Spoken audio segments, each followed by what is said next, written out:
the faithful Hall of Fame, Joseph.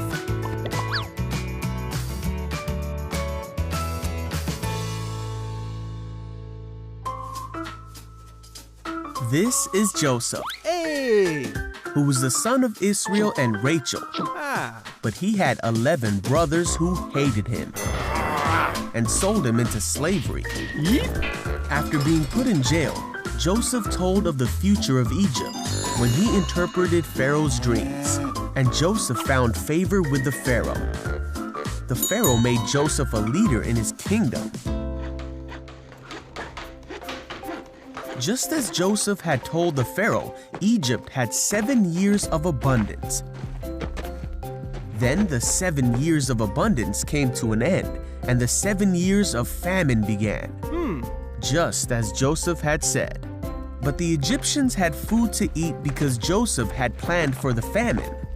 There was famine in all the other lands, and many came to Joseph to buy food. There was even a famine in the land that Joseph came from. So when Israel heard that there was grain in Egypt,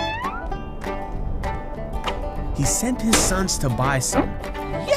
But Israel did not send Benjamin with the others because he was afraid that harm might come to him.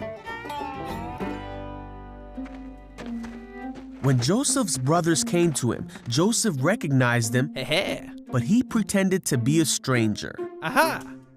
So Joseph decided to test his brothers.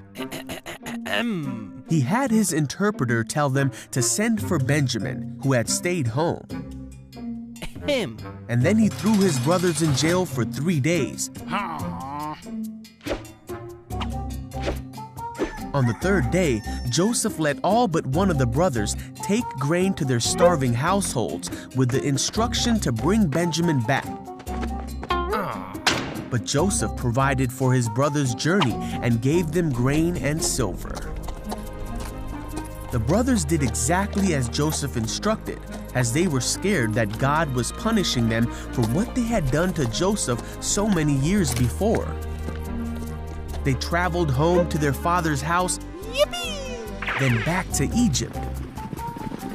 Now that he had seen that they brought Benjamin, Joseph was overwhelmed, so he released the brother who was still in prison.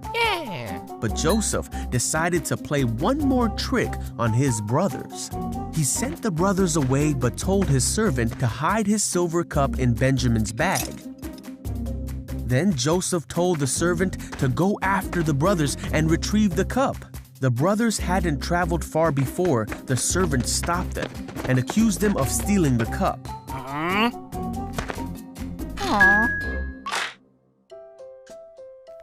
Joseph could no longer control himself before his attendants. He made them leave so he could be alone with his brothers, and he told his brothers who he really was. Ta-da! He told them of his life and all he had experienced, and he forgave them for what they had done. God was with Joseph and took care of him and showed him favor.